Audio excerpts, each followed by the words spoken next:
আবার কিছু একটা নিয়ে নাটক চলছে। এই দাঁড়া দাঁড়া দাঁড়া, কি বলছিস কি তুই? সিদ্ধার্থকে দলিলটা দিয়েছিস মানে? কেন?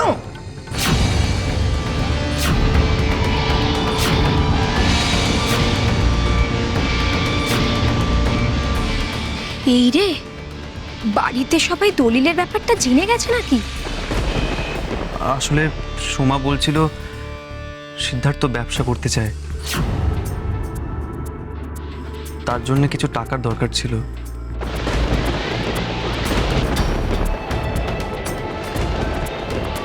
তাই আমি দলিল। মাকে নুকিয়ে তোর মায়ের একটা মতামত না নিয়ে এত বড় একটা কাজ করে ফেললি। তুই জানতিস না যে আমি ওই জমিটা তোর বোনের বিয়ে দেওয়ার জন্য রেখে দিয়েছিলাম? দেখো ঘোষমশাই, দেখো তোমার ছেলে কত বড় লায়ক হয়েছে, দেখো।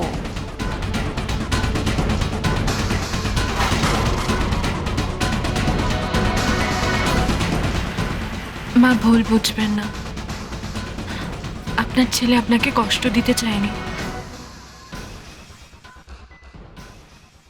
আসলে সোমার কথায় ও সোমাকে ছুঁয়ে কথা দিয়েছিল যে ও এই ব্যাপারটা কাউকে বলবে না।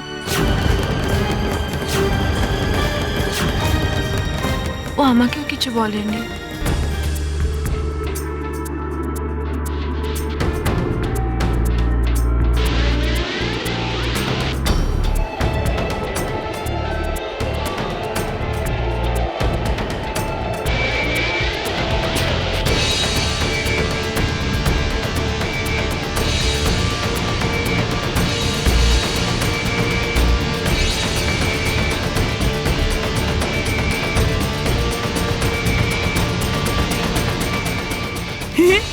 এবার সময় ঝাড় খাবে।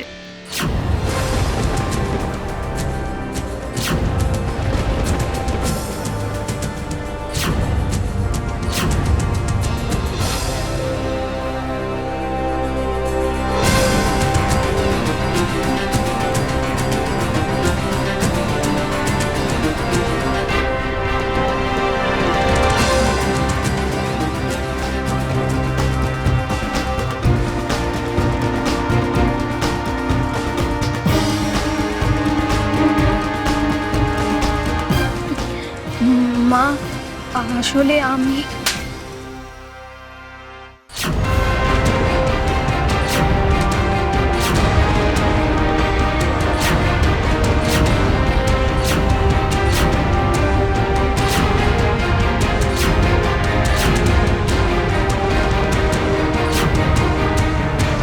তুমি এখন মায়ের কাছে মার খাও সোমা, আর ওদিকে সিদ্ধার্থ ওই জমিতে তাজমহল বানিয়ে আমার বোনের সঙ্গে হুনিমুন করবে।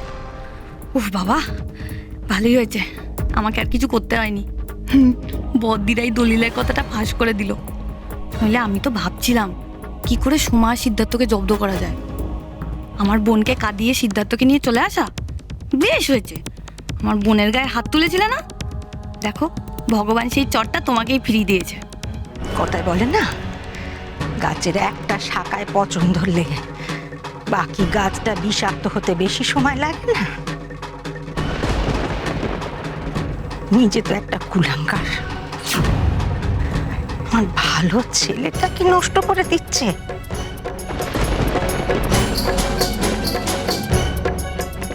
মুখে সারাক্ষণ মিথ্যের ফুলচুরি।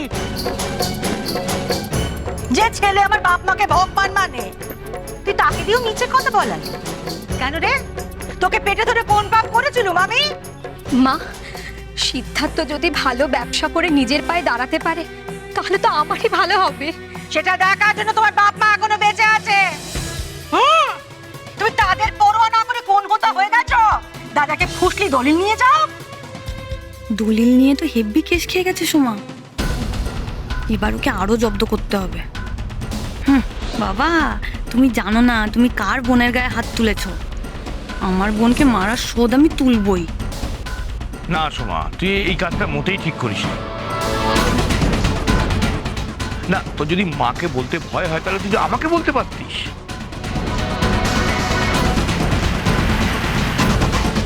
আশ্চর্য। হ্যাঁ রে, কি ব্যবসা করছে সিদ্ধার্থ? সেটা বাবা আমি ওকে জিজ্ঞেস করেছিলাম। ও বলল যে ওর প্রজেক্টের প্ল্যান কিছু তৈরি হয়নি, হতে হতে মাসখানেক লাগবে।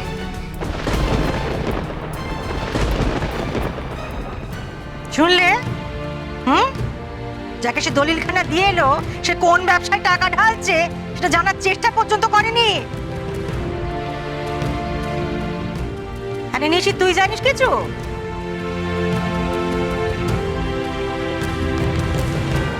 বাহ, দেখো ঘোষ মশাই, এ তো ছেলে মেয়েদের অবস্থা। এ নাকি দুদিন পরে বাড়ির কর্তা হচ্ছে। তাহলে তো ভাই বোনেরা এই সমস্ত বাড়ি সম্পত্তি সব লিখে নিয়ে যে কোনো দিন বেচে দেবে।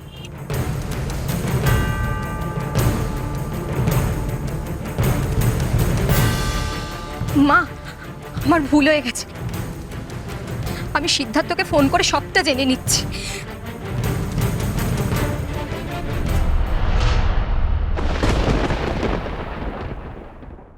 কারোর কাছ থেকে কিচ্ছু জানতে হবে না। একটা কথা ভালো করে জেনে রেখো, এবার থেকে এই ফোন আমার কাছে থাকবে। আর শোনো, আজকে থেকে তুমি বাড়ির বাইরে এক পাও দেবে না। যদি আমার অনুমতি ছাড়া সদর দরজার বাইরে পা রেখেছো না, তো ঘরের চৌকাঠ নিয়ে তুমি আর কোনোদিনও বাড়ির ভেতরে ঢুকতে পারবে না।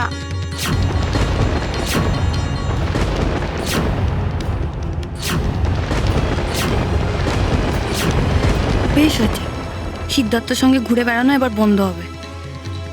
সিদ্ধার্থ এখন তাহলে শুধু কেকারই থাকবে? মা, তাহলে আমার কলেজের কি হবে? সামনে তো পরীক্ষা। আমাকে আর লেখাপড়া দেখিও না।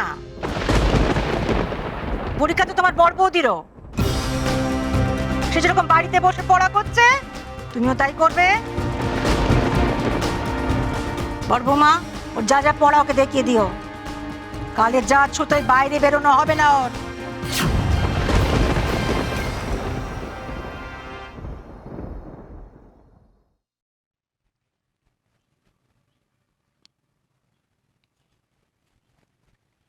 কি গো, দিনের বেলা ভেবে শুয়ে আছো কেন? মাথা কানা খুব ধরেছে ঘোষ মশাই। ছেলেমেয়েরা না মাকে না মেরে আর শান্তি পাবে না গো। পেটের শত্রু বলে না, সব পেটের শত্রু। জমির দলিলের মতো একটা জিনিস মাকে না জানিয়ে আরেকজনকে দিয়ে দিলে, সব দিকে কোন মা আর ভালো থাকতে পারে বলো দেখি?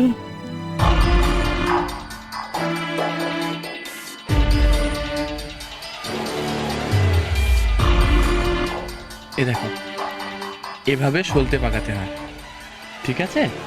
ঠিক আছে। না, তুমি একটা করো।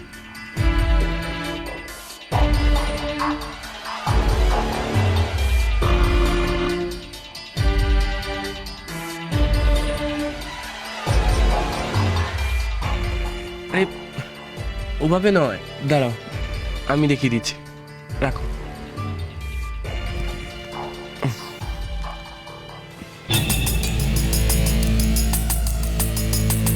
এভাবে